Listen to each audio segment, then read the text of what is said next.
Hello, thank you for joining me for another Atari 8-bit gameplay video. I've got lined up for you here Hover Bovver by Llamasoft, programmed by Jeff Minter. Jeff Minter, if you don't know, is he's been programming video games and light synthesizers since before there was such a thing as light synthesizers and barely such a thing as video games. He's actually quite an amazing coder. He's got very deep focus on playability, and I've followed his career for a long time, actually, as have a lot of people. He's done some amazing work over the years. I was debating which of his games I should start with. I was thinking about it, and I'm pretty sure this was the first game that I ran into of his on the Atari. He had been programming for the VIC-20, the Commodore 64, among other things at the time. And so in any case, let's press start to play, fire option select. I'm just going to go ahead with starting from the beginning. Start to play, and there we go. So Jeff is very much oriented towards llamas, sheep, alpacas, things like that, bovines. It's a recurring theme in his work and his life, apparently. If you read some of his blogs and things, you'll find that out. He does seem to love them. This game is a lawn mowing game. Now that sounds perhaps dull, but it's got a lot of really great and unique touches to it. So you've borrowed a neighbor's lawnmower, and without permission, and so they're keen to get it back. So you're the sort of yellow-green, top-down, human-looking person pushing a mower. The neighbor who wants to recover their mower is the blue figure currently trapped on the other side of that hedge. And your goal is to mow the lawns completely. Now, you have a dog that's kind of on your side, but the dog doesn't really care for lawnmowers, and so his tolerance of the lawnmower is limited. So once his tolerance runs out, the dog starts to try to come and presumably fight the lawnmower, which is the sort of thing that a dog would do, perhaps. And but the dog will work in the early stages of the level to keep the neighbor away from your mower. And you can, by pushing the button, you can put you're spurring the dog on to attack the neighbor. Dog and neighbor are both trapped, can both be trapped by the landscape, and although the neighbor is trapped by fewer things than the dog is, I think pretty much just the hedges, at least at this point in the game. So with judicious control of the dog and the neighbor, you can, in theory, finish a level,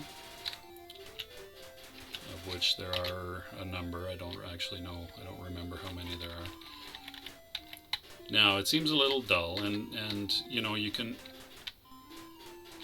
play at various speeds, but it's actually a game that rewards a certain amount of caution, unless you have very precise control. Also, you can overload your mower by there's a mower overload meter as well. So your dog has a limited amount of loyalty. Prepare for more mowing. Your mower can overload, and the dog tolerance, of course. And you get a pretty substantial bonus for dog loyalty at the end of the day. So, hey, go away, neighbor. So if you hit the dog with your mower, I think his tolerance takes a big jump down, as does the mower overload settings. Oh, why? Weird. It's like the Atari color cycling has begun.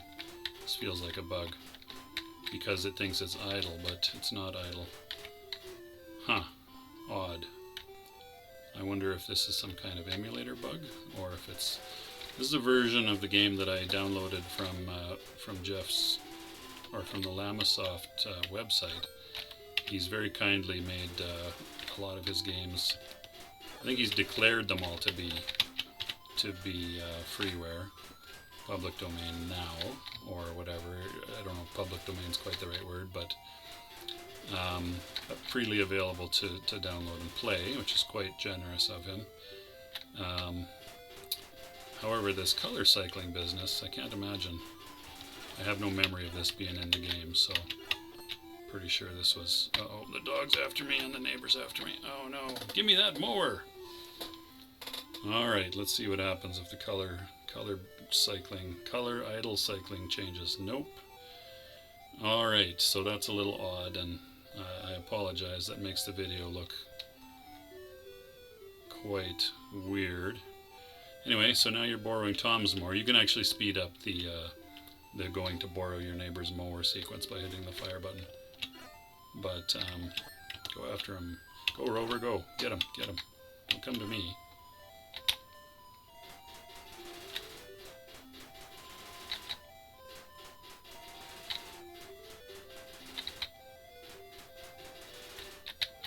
Try to be a little... Oh, the neighbor's loose. Dang it.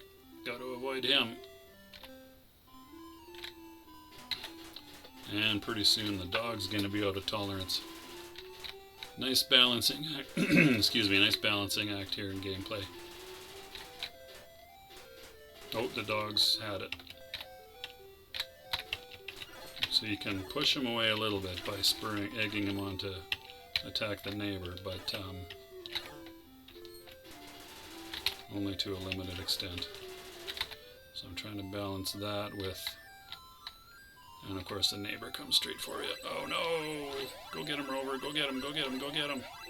Mower's overloaded. Ah! Ah! How long does that last? There we go. It'd be nice to get past the second lawn here, but I'm not so sure that's going to happen.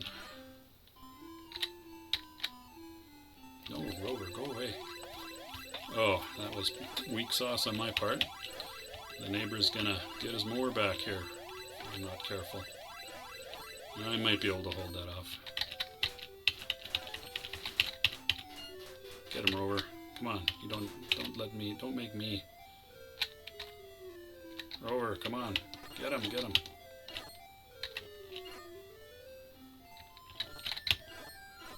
The other thing that happens is you can run over the flowers and things. Forget what happens when you do that. I think it might take a bigger hit on your mower, your mower's endurance. Okay, come on then, see if I can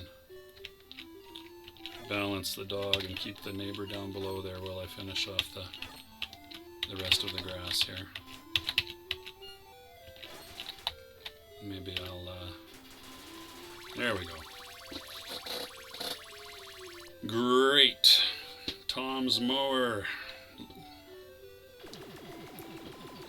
So I guess the argument against caution is the dog's tolerance level, which is pretty much a steady tick down. So the faster you finish your mowing, the more tolerance your dog has, and the more useful he's going to be to you. This one is... Go. No. You don't accelerate very quick. That must be quite a heavy mower. Alright, good old Alf. He's a decent chap. I'll just steal his mower, or borrow without asking. I don't know why these guys are so upset about me using their mower. I mean, come on.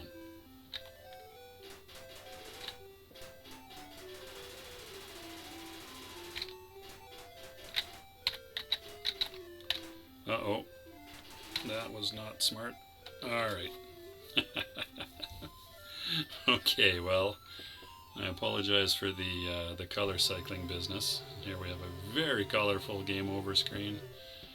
The other thing Jeff's quite well known for is his sound effects and visuals, psychedelic or colorful visuals.